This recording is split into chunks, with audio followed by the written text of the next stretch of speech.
The appearance of former President Barack Obama at the taco joint near the campus of UT was not about what was on the menu. Good to see you. Good to see you.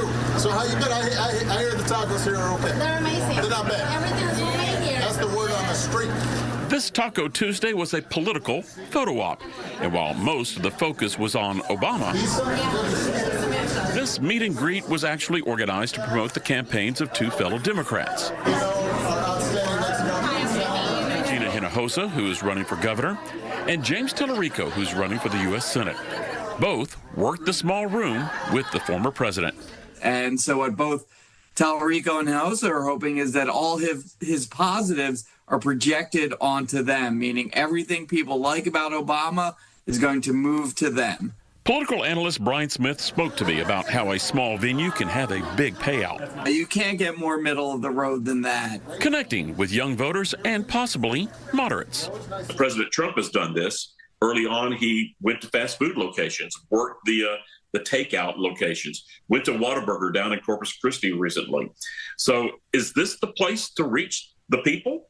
It is a place to reach the people because whether or not we want to admit it, these are all restaurants that we like to eat at and enjoy. And that is something that's bipartisan.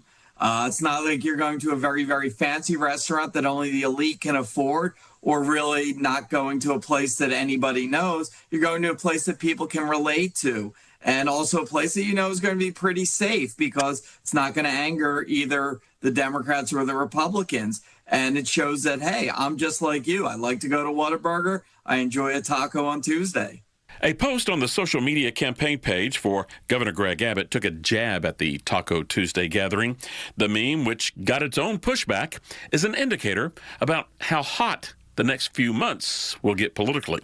These photo ops sometimes can backfire. I remember when George Bush the first went to the grocery store and was amazed at the electronic checkout process and got torched for being out of touch. So there is danger in doing this, right? There is danger in doing this, meaning if you are going to go to a Whataburger or Pat's Steaks in Philly, like John Kerry, you need to know how to order on the menu. Or even going back to Gerald Ford, trying to eat a tamale by just picking it up and trying to bite through the corn husk. You don't do that. So if you are going to go to one of these places and try to project that you're just like everybody else, you got to be able to walk the walk. All right, everybody, remember the vote.